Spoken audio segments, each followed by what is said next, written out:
across the nation, kids are getting uglier, more violent. What in the world's happening? Joining me now, host of the Alec Lace show, Alec Lace. Alex, okay, every time I see one of these videos, man, I don't think about politics. I don't think about religion or skin color, any of these other things. Every time I see one of these, brother, I think, man, where are the dads out there? I see a bunch of kids with no dads losing their friggin' minds.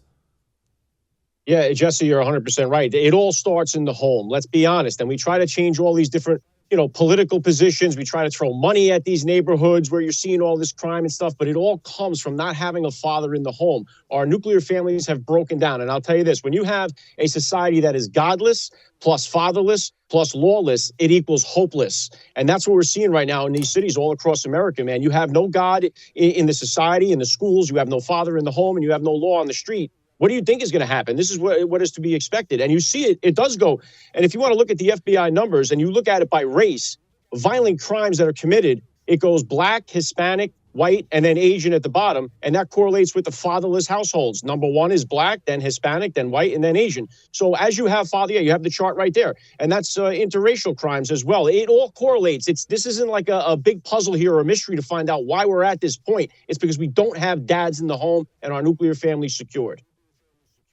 Okay, Alec, break that down for me as you do. Why does that turn a child violent? Or I shouldn't say turn a child violent. Why is it more likely that a child turns violent, does crazy things when dad is not there? Why does a 15-year-old boy with the father, why does he conduct himself normally in a normal society and the other one just kind of sprays out there and God only knows where he's going to land? From interviewing so many different like NYPD sergeants and different wardens of prisons, when a kid has no father in the home, one of the major aspects that the father brings is that discipline portion of it. Even I have 4 kids, 3 boys and a girl. I'm far more different with my discipline with my boys than I am with my daughter. The boys need that discipline structure to come from a male, even if it's not the biological father, a stepfather, a father figure in their life to give them that sort of discipline. When they don't have it, their first form of discipline is out in the street when they run into a cop, maybe when they run into their teacher. That's a male teacher. They rebel against that. They don't know how to handle discipline. They don't have the tools equipped to handle that kind of discipline. And then they act out. They lash out against it. And that's why having a father in the home, just for that discipline portion. I know for myself, Jesse, growing up, if I got myself into trouble out on the street, I would rather the cops get me than my father catch me. Because I didn't want to have to face that threat. When your mother can say to you, wait till your father gets home, and that means something, that changes a young boy's life. And when you don't have it, you're lost. You're out there with no guidance, no nothing. And the first form of discipline you run into, you don't know how to handle it.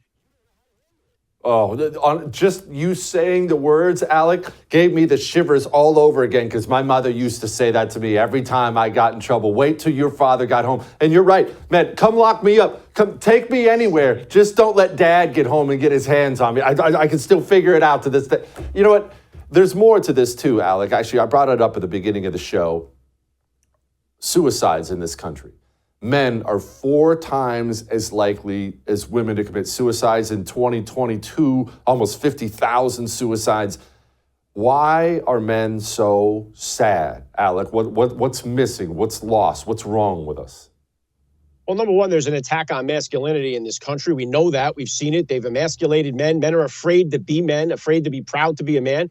And you also have now women who are making a lot more money than a lot of times the men that are trying to date them. And so they feel inferior. They're not the head of the household anymore. And so we've taken apart. The man is supposed to be the provider for his family. He's supposed to be out there bringing home the bacon. That's always been his role in society, to be the one that the family can rely on to bring home the money and to be the guy that provides for his family. They've taken that away from so many men in this country. So they don't have that anymore. And a lot of guys are just afraid to be men. And so that's a part of it that leads to suicide. Yes, it is.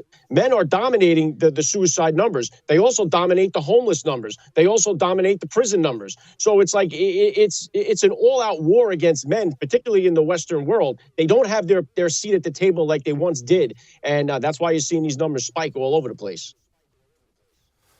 You brought up the NYPD earlier, and we haven't done any politics yet, but I saw 2,500 NYPD cops have turned in their badge, Alec. And these aren't only the cops, these are oftentimes the best, most experienced cops. So the NYPD, from my friends at the NYPD, tell me they're experiencing a serious brain drain there. And these positions are going to be filled by a bunch of brand new diversity hires who don't have any idea what they're doing.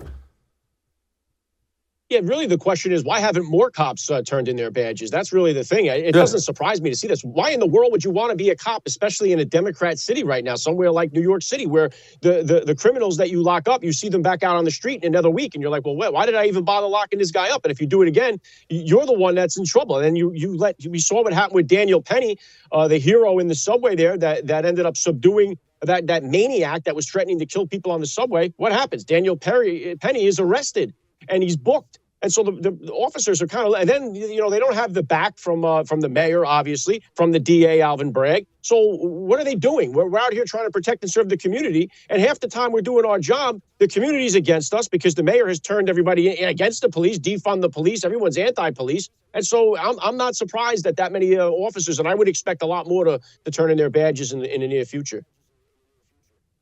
Alec, I don't think people understand what happens to a big city's police department when they lose this kind of veterans, the veterans like this too. Because the positions get filled with people who are less qualified, the police department ends up turning into the big turd everyone thinks it is over time, doesn't it?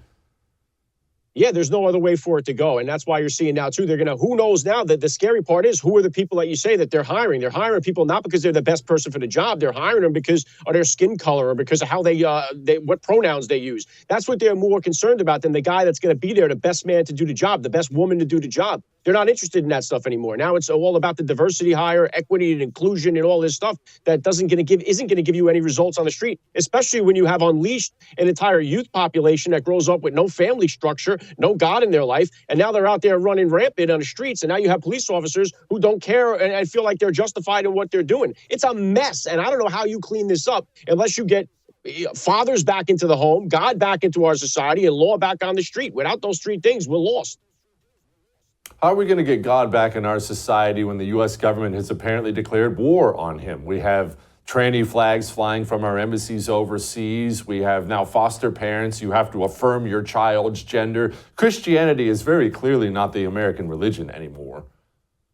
Yeah, and Christianity has come under attack, just like masculinity has come under attack, just like the nuclear family has come under attack. And you even see it in the Catholic Church. The Catholic Church has been infiltrated by this progressive movement. A lot of Catholics are not happy with Pope Francis and are speaking out against him. We see the things that are going on that would have never taken place in the Catholic Church that we all grew up in. And so, yeah, it's okay to be, and again, that's again, too, it's okay to be as racist or as judgmental as you want against Christians, particularly white, heterosexual male Christians. Those guys are the lowest on the totem pole right now, and it's an all-out war against Christianity, and we have to try to right this ship and have faith that we can bring it back. But I don't know how you do it, Jesse. I really don't. It's so far gone over the hill that really I don't know how to fix it. I really don't, other than starting grassroots movement and starting to build our families back up again. Take it, when your father brings your kid to church, the likelihood of that kid going to church when he grows up is far more greater than if just the mom brings him to church. So dads, the ones that are present, need to be as present as possible and make sure they're bringing their kids to church and giving them that spiritual factor in their life. Yeah, we do. Alec, my brother, I appreciate you. He has the Alec Lace Show. I highly recommend it. Thank you, my brother. Come back soon. Yeah.